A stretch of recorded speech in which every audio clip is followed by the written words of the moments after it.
Okay, so, and we're gonna put up your advertisement we've got for you. Okay, so everyone, Bill Hoster. Now he uh, he gets a little more time than Kathleen got because, uh, well, We had previous reservations. yeah, previous reservations, and hopefully we're not going to be interrupting one of his meetups. So, anyways, Bill, how are you doing? I am exhausted, man. But I'm doing good. I'm good. It was great to see you last night. That was, I think, an exciting debate. Yes, it was. Yeah, it was. It was good. I think it ran well. I've got to give kudos to the Republican Party for being able to pull this off for all of the state chair, the county chairs. I mean, all of that. It's been kind of amazing. Yeah, yeah. I think everyone was so nervous that nobody got my joke. Which one was that? That I was so grateful that none of the candidates showed up in shorts and a hoodie. Oh, now explain the joke to us here today. Because Come never on. Oh, mind. it's Fetterman. Never Fetterman. Come mind. on, We man. all get it now. Now, speaking of that, I was thinking about doing some apparel where I get a hoodie and Mr. Fetterman's face on it, and I wear that to Congress if I ever decide to run. Rock and roll, man. Right. You Yeah. just nailed it. That's Well, going to fund your campaign right there. yeah, or just get a hoodie and then put a big picture of his neck goiter on it. And I shouldn't say that. That was wrong.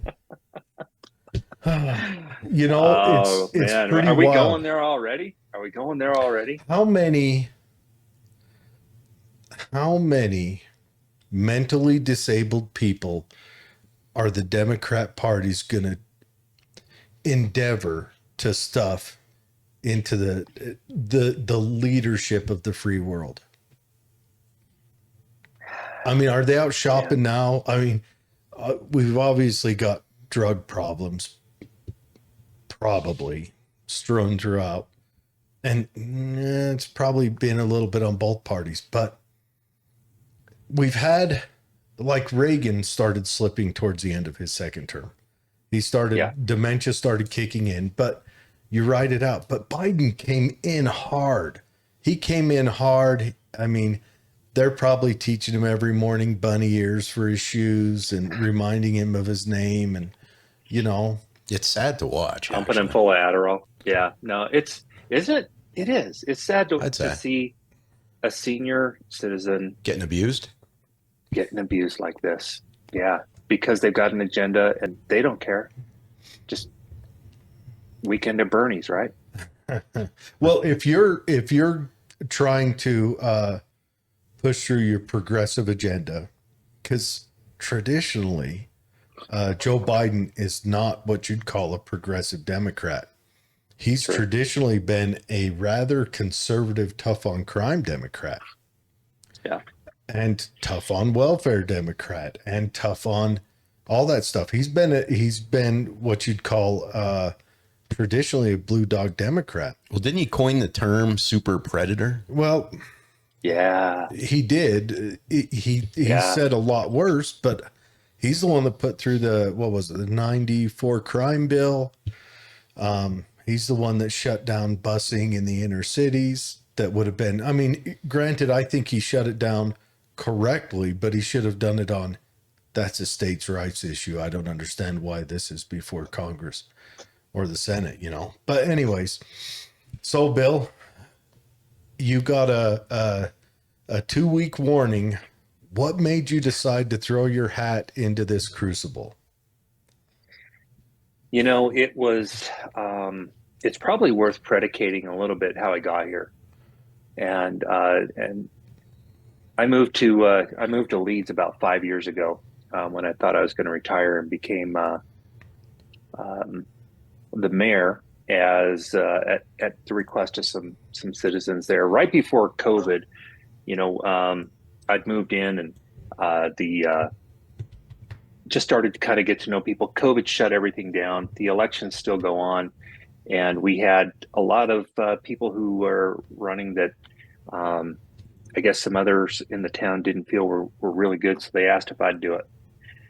I thought this was going to be like a 10-hour a week volunteer gig, right? And I climbed in, and it wasn't. It could be. I mean, you could just pour your cup of coffee, go sign some checks, and be done. But um, for me, it's been a 40, 50 hour a week gig. I climbed in with both feet, and shortly after I got in, I got to experience what I mean, I never thought would happen, but we saw this multi-billion-dollar company, HBO, come to Southern Utah, and they wanted to have drag shows in front of kids in public spaces. And so I was pretty adamant that I did not want to see parents' rights violated in public spaces. I thought that was a space for everybody, and that shouldn't be occurring with mature content.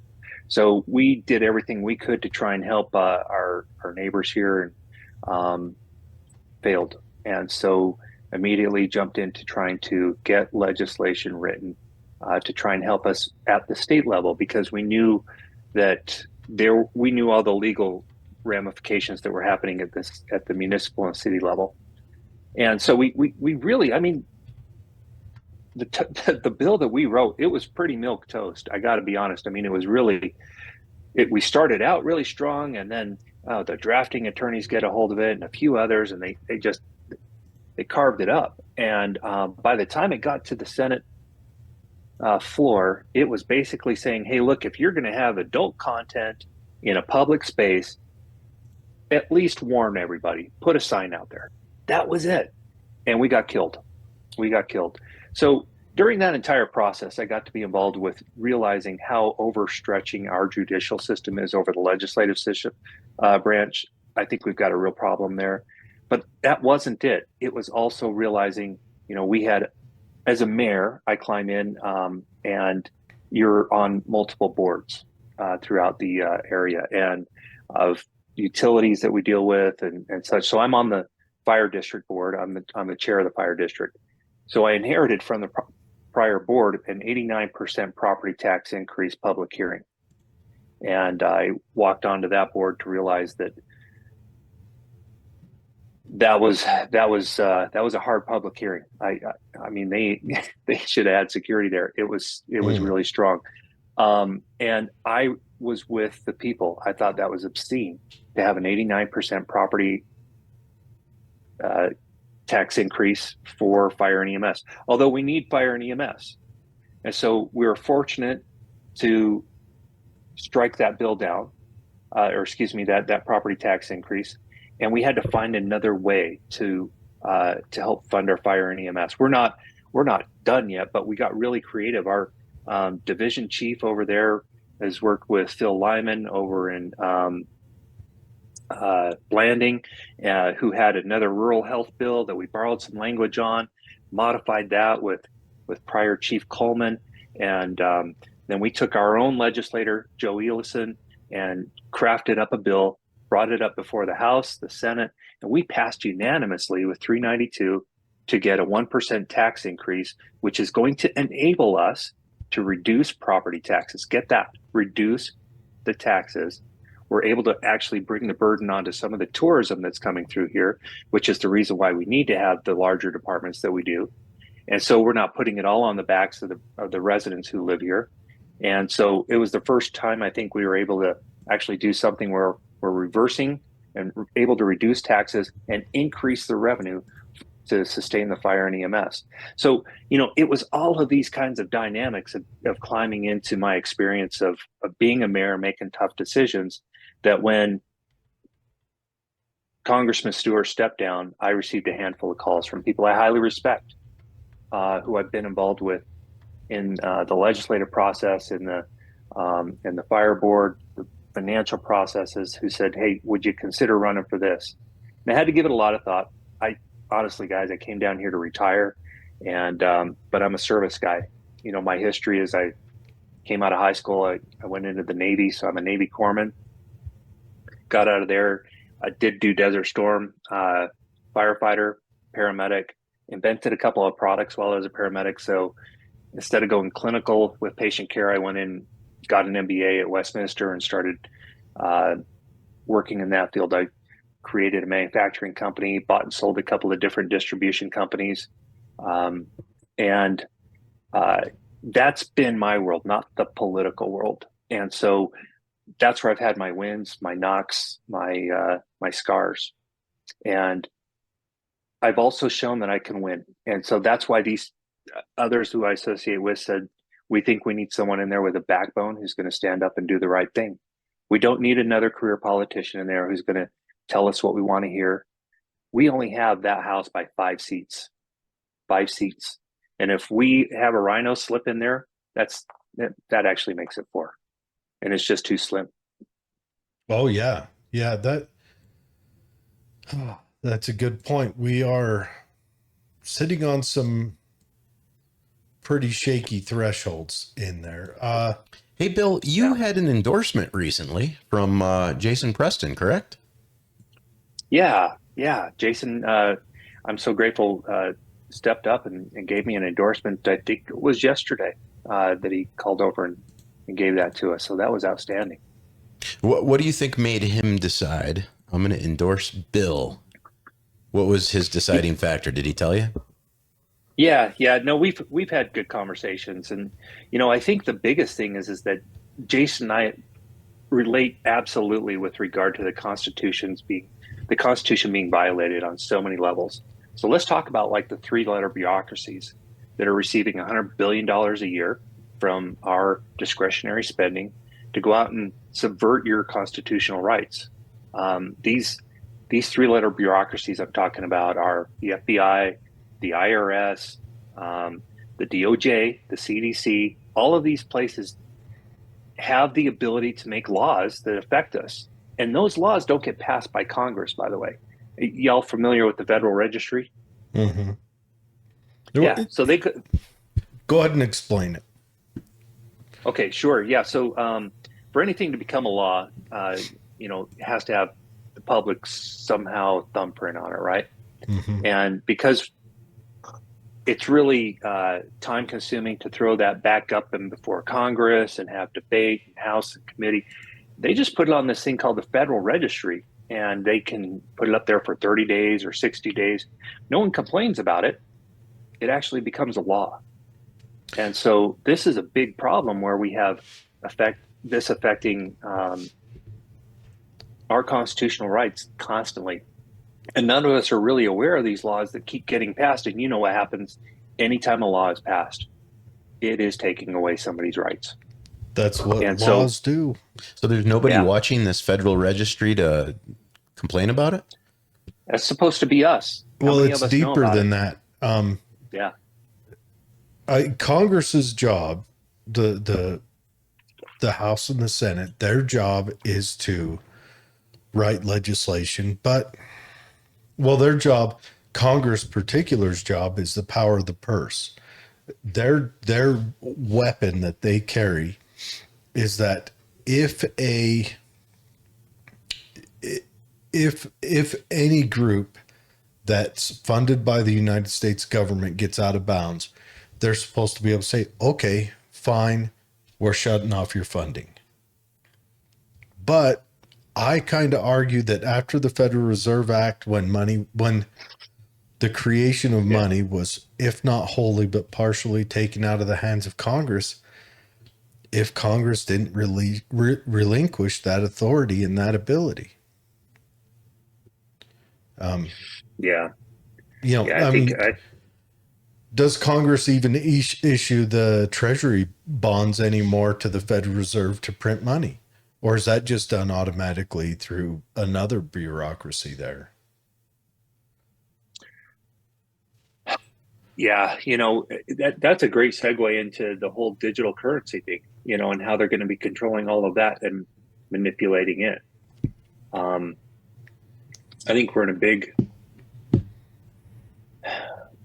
a very critical time right now where so much is happening so fast. And even though we have amazing technology and information at our fingertips, we don't have time to monitor it. We don't have time to check on it. and see what's happening. And they're taking advantage of that. I mean, I don't know about you guys. 81 million votes for that guy in the White House right now. And we're all just supposed to go, well, all right, and yeah, Hey, Bill, yeah. when you say digital currency, are you referring to Bitcoin? No, I'm talking more about the Fed coin, The digital. CBDCs. Yeah. They're trying to really regulate everything from soup to nuts and make sure that us regular folk are paying our taxes. I think what was it, $2 trillion that they misallocated during the COVID relief funds, but they want to come after us and monitor every nickel that we spend and anything over $600 in PayPal, and yeah, it's a mess. There was a story that came out, 4 months ago, that they tracked down, and those princes in Nigeria got paid. Yeah, I think we're I heard talking, about that too. we're talking, a couple 100 million went to Nigerian princes. And through the state of Washington, I think was the one that got hit the hardest. They're the ones that got scammed the hardest. And then you had a particular office out of San Francisco got hit, and an office, I want to say, in Indiana, were the three that they got scammed. And when they tracked it down, it was like 10 people just repeatedly scammed them. They didn't even, I guess, check to see if there were people with those names. I don't know how it worked, but Yeah, I was just looking at that. So it's 3 trillion, 3 trillion of improper payments since 2004, but 17 federal agencies have been involved with that. These are unelected bureaucrats. None of us elected them in, and they're allocating our tax dollars out for this stuff. But what can you do about it if you're elected? I love that question because I have heard a lot of people come up and say, if so and so gets in, we're going to change all this. And I think that is just so comical. What has to happen is we have to have people who know how to get things done. And to get things done, you need the right team. And the right team is the people who are in alignment with what we're talking about. Staying with the Constitution, having fiscal responsibility, but also having the backbone to stand up for these things. So you guys saw during Kevin McCarthy's introduction as speaker, right? mm-hmm. And the Freedom Caucus standing up. Now, a lot of people don't know why Matt Gaetz, and I don't think Matt Gaetz actually even in the Freedom Caucus, but, we're standing up and saying, no, we're not going to proceed with this vote. We're going to mess with this. And one of the big things I know a lot of people weren't aware of is that prior to that, it had been made procedure that the House did not and the Senate did not get anything from the people unless it went through Nancy Pelosi or Chuck Schumer. Mm-hmm. So only two people were representing our country, all of the people, and deciding what could come across. Well, they stopped that. That was one of them that they were able to stop. We weren't able to fire the Speaker of the House. That was another policy they had. Well, we got that one through as well from the Freedom Caucus, a group of people aligned to stand together and know when to put their heels in and get the right things done. Yeah, that's and I the think, Holden Act, right? Is that what it's called? I'm not sure. I think it's I'm the not sure Holden, what where it's they called. could just say, you're not the speaker now. That might be that is what it's supposed to be. And in fact, I know they're considering right now over what happened with the debt ceiling. I know they're not happy with that. And, holding that accountability that's a huge thing. But we couldn't have got that done with just one person, right? We couldn't have had just Jim Jordan come in there and say, hey, I'm Jim and this is what I want done. It doesn't work. And so to get things done, we've got to align with the right people. We've got to navigate these and these treacherous waters, and that's how we win. But we can't have people who are willing to back down. It doesn't work. All right. Well, you ready for this will be the toughest question you'll get. Yeah, let's do it. Is there anything the people or the states can do to wrestle back the 10th Amendment as having any standing in the United States? And this is asking a potential congressman, is there anything that can be done so that some of these responsibilities that are being diluted or perverted in Washington, D.C., that we can say, you know what, you failed on this job. We're going to pull this back to the states and let each state try.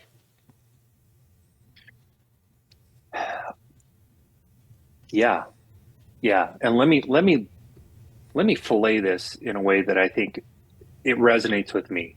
And I hope I don't get like real cerebral. If I get off track, guys, just pull me back in. One of the biggest problems I see right now is sitting in, we have the three branches of government. We've got the legislative branch, we've got the executive branch, and we've got the judicial branch. So you said the And legislative, that's the alphabet no, organizations. well, You've that's the got Congress. That the the executive alphabet's is the yeah, is those are the the bureaucrats. administration of the president. I'm just kidding. Yeah. And so, but those three branches are supposed to have checks and balances, right? That Mm-hmm. enable the Constitution to exist, what the preamble stood for. So now what we have is a judicial system that has basically empowered all of it. We've got nine kings or queens that are sitting up there dictating it. And we Mm-hmm. don't get to actually have any recourse thereafter, which is a huge problem. Now, we did have Roe v. Wade, which everyone freaked out about. And Roe v. Wade, it's a state issue. That's all they ruled. But it turned into this huge political conundrum. And that's the problem that our current SCOTUS is absolutely terrified of political pressures. And so they made a lot of bad decisions over the last several years. 10, in my opinion, have been highly documented in most of the legal reviews. And from the left and the right, they're all very critical of this. And so when we're looking at the violations of the 10th Amendment and what should actually be at the state level that isn't designated directly in the Constitution, look at what did we just have, this Fair Marriage Act that one of the current candidates was an author of, participated in being an author of. That's not a federal issue, man. That should be, a state issue, a local issue. And Mm-hmm. as long as we allow Congress to continue to entertain all of the laws that are being catapulted before it to be federal issues, I mean, we're just getting nowhere. And we have to have people, again, who are going to stand up and say, no, this doesn't even get past here for the SCOTUS to start to muddy up the waters. This has to stay at the state level. I think the education system is one that has to be at the state and local levels. But instead, we've got, what is it, almost 90% at the federal level with funding. Yeah. Yeah. Thank you, Carter administration. Yep. But seriously, I mean, the Department of Education, I looked it up 4 weeks ago. Education costs, this is K through 12. This isn't including college. K through 12. Uh-oh. Keep talking while I do some adjusting here. K through 12 education cost went up. I may have to reset your camera real quick. Went up since the Department of Education was initiated. Went up 300 or 3,000%, and Wow. the value that it brought us went down year by year on average. I think it was like 3.2% or something. Since the Department of Education started, it has dropped and dropped and dropped. We're having an issue with your camera right now. Reach up and smack your camera real quick. If not, we're just going to put your picture on screen and keep rolling with it. Let's see here. Let me go off camera and come back on. Okay. We're having a problem with our camera too. Oh, your camera came back now. But Okay, good. yeah, the Department of Education has been an utter failure. I mean, by every metric. So, oh, straight up. I mean, look at. Have you ever seen the documentary "Waiting for Superman"? No. What's it about? It is about the education system and one of the highest or most funded education systems in the country is in New Jersey, and Oh, they actually have yes. the lowest test scores in the country. Their teachers are making six figures, and they can't get rid of the tenured people. No one new is coming in who's willing to help these kids. And I mean, I just read a statistic from a Pew report that we're 27th in the world in STEM out of 35 advanced countries in the world. 27th, America is. I think the big question is though, what are we in equity training in K through 12 though? I think that's how we're supposed to measure it now. Mm, Do yeah. our third graders understand the difference between a Zim and a Zer? Yeah, but can the That's it. Chinese kids, can they transform themselves into cats Oh, like they can in our schools? How about that? Well said, man. Yeah, well said. Well said. That's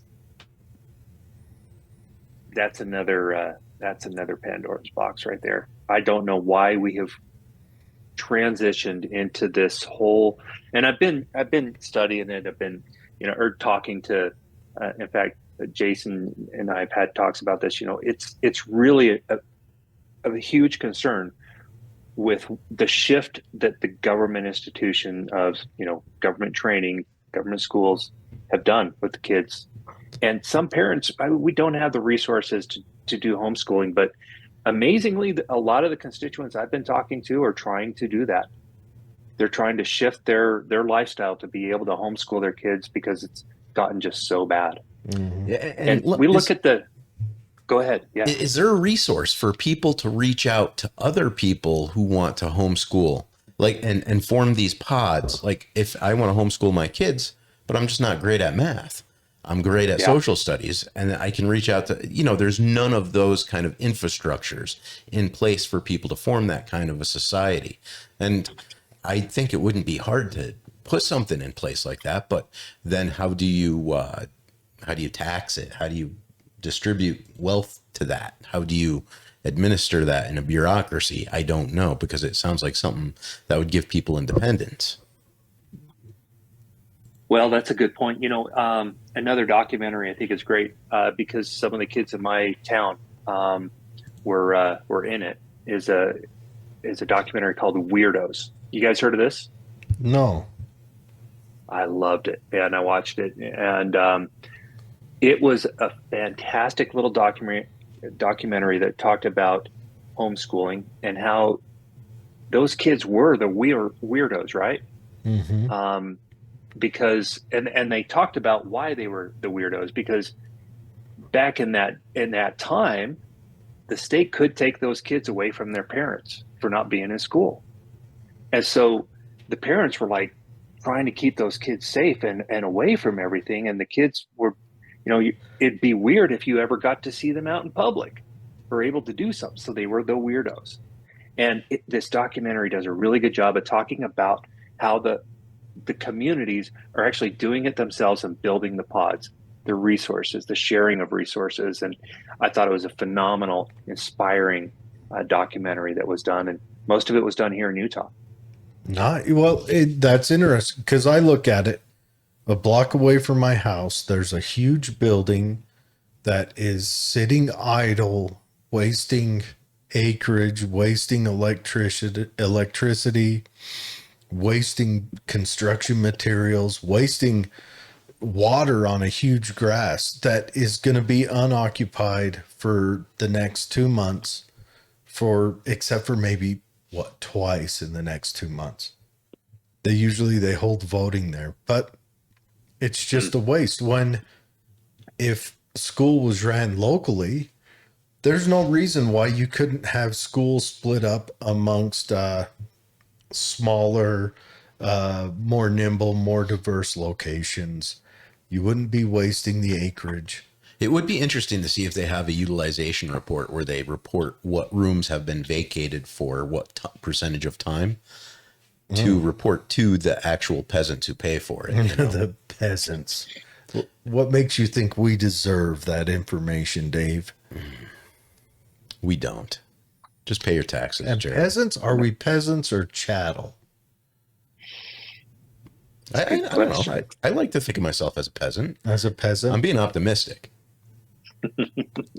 I think California, you definitely have to consider yourself a peasant because they're trying to pass bills that you can't leave the state, that's where you are.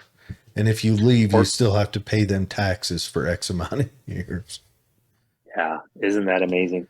Isn't that amazing? And that's a great segue to the border issue. Yeah. You ready to go there, Bill? Yeah. Yeah, absolutely, guys. What are your thoughts on it? What are your plans? Have you guys read Ann Coulter's Adios America? No. I've had tidbits of it. Okay.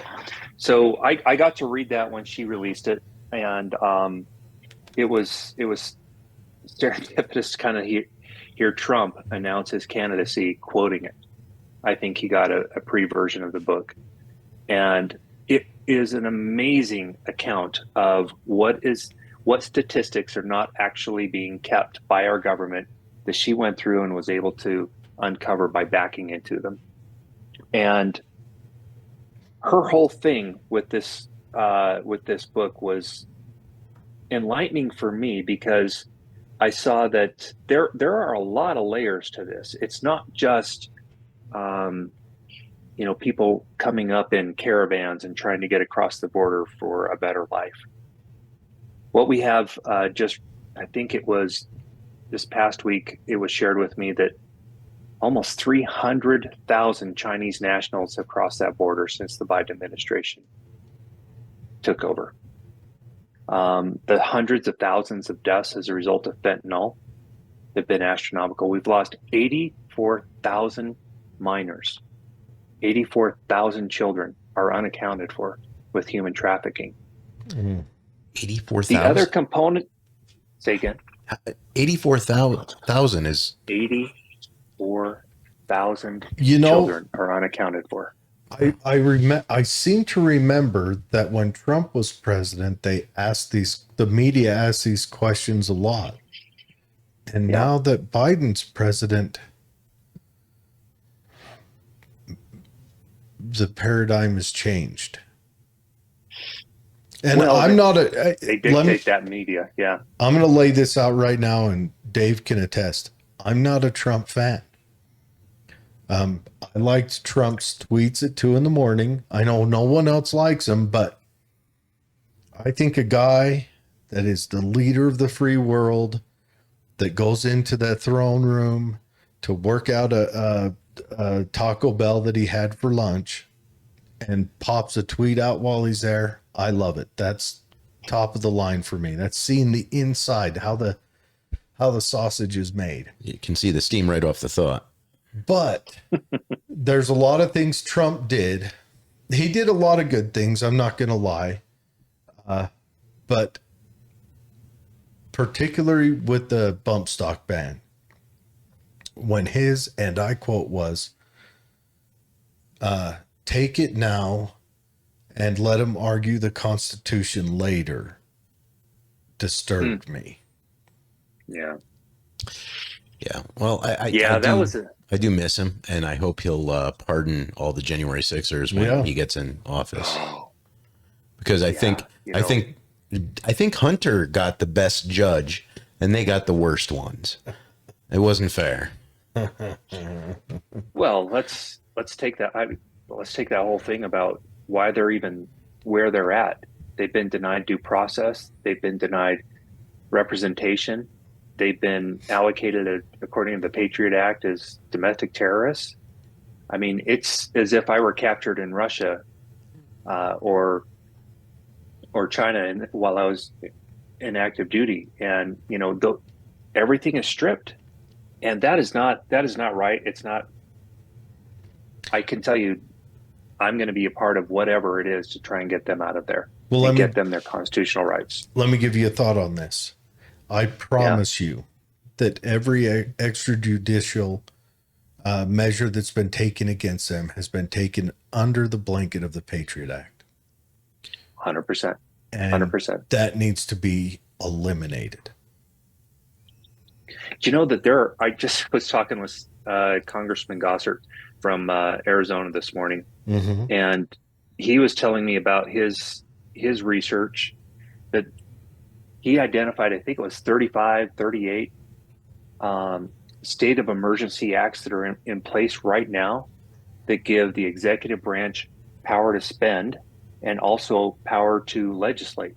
Mm-hmm. And he's like, wait a minute, we had one from the Cuban Missile Crisis still in act.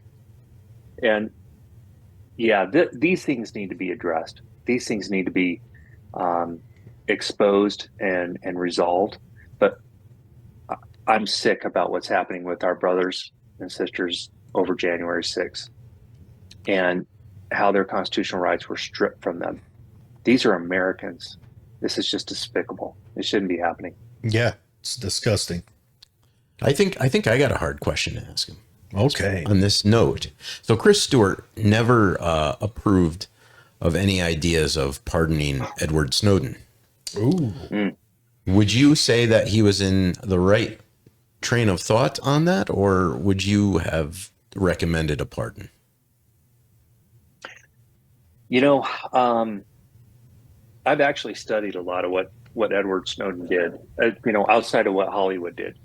And I really think that we have to really praise the bravery of people who blew the whistle on something that was illegal. And what we saw that Snowden had done, I mean, I'm a military guy too. You climb in and you get exposed to secrets, you get clearances, and you're obligated to conduct in a certain way. And once you get to a certain point, you are supposed to exercise your chain of command. Snowden didn't quite do that. He kept going and started to get more. And I think he did that because he knew that he was going to get stopped if he exposed it at that Well, point. who was it that went through their chain of command and ended up in prison for 7 years on the exact same stuff? Are we 5 years. talking about What's his name? Julian Assange's No. source? No. We're talking about a guy that didn't go outside. He went just to his chain of command. Yeah, And it doesn't work. and he It got doesn't tried work. for it. And this was Doesn't work. under, I want to say it was either in Obama's first year or Bush's last 2 years. Was that Chelsea Manning? I don't think that he did No, that. this was an That FBI was cat. Assange's Yeah, source. Chelsea Manning. No, this was yeah. I want to say this guy was in the FBI, and he ended up getting tried. And if you're into conspiracy theories, he's all over. You can listen to his interviews. I just got to remember his name. Well, I've always learned in the military that it's better to beg for forgiveness than ask permission. It's worked out for me for 22 years. Unless you release the Pentagon documents that say Russia has a better chance than the media has been saying, or Oh, unless, we've been killing people, yeah, yeah. We've done some pretty bad things, and so those things come out, and and we're surveilling people, and we're violating their Fourth Amendment rights, and we're doing all these things. And Obama comes out very strong against Edward Snowden, and I don't know. I'm really a fan of the people who do stand up and do have the courage, and that it's a circumstance like this where they know what happened. They know that he exposed this, and yet now they've got to exile this guy to Russia. yeah. No, he should be pardoned. I think Julian Assange should be pardoned. I think, looking at what he did, he was a platform. He enabled things to get exposed. did he do all the things right? He did break some laws. There's no doubt about that. And he got a little bit power hungry with it all. But whistleblowers are the ones that are keeping. I mean, we just recently experienced a censorship from a very conservative talk show host in Southern Utah. I'm not sure if you guys are familiar with Kate Daly. I am And not. okay, she's actually pretty. She's got a national talk show host or national talk show syndicated, and she's got like 20 million followers with her and downloads. And she does a local hour for Southern Utah and also our state that people from all over the country tune into to see what's happening, because remarkably they've got some of the same issues that we do. And Kate was silenced just about a month ago by her affiliate. And so these things are the control mechanisms that are being done, where we were just talking about the Federal Registry and the ability to get into the information of things that are happening and accurate information and the whole story. This is the problem that we've got with propaganda being able to infiltrate our means of communication. And we don't know what's real and what's not anymore. And I think that's intentional. Yeah. What is that? The Muncie Act? Oh, yeah. Munt-Smith. That was repealed by Obama. Yeah. Which where the government could not put propaganda out on its populace. And Obama said, yeah, we want to do propaganda. Yeah. Which is crazy, isn't it? That's insane that the government's like, yeah, we kind of want to lie to him. We want to tell him what we want. And then lo and behold, a few years later, the pandemic's going to kill everyone, shut down your businesses and rely on us, and then, we don't need to go into that. Yeah. Don't look into that. It's something that I think people who are out trying to tell the truth should be able to do it.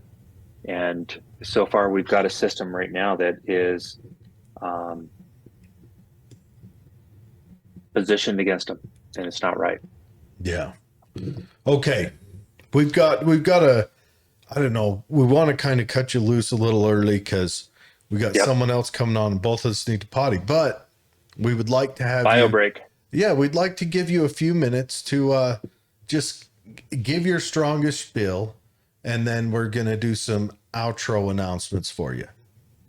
I appreciate that. So guys, thank you first for having me on. Jared, it was nice to meet you last night. Dave, I didn't get to meet you. I think we passed. He was wearing the ugly shirt. I mean, the blue shirt.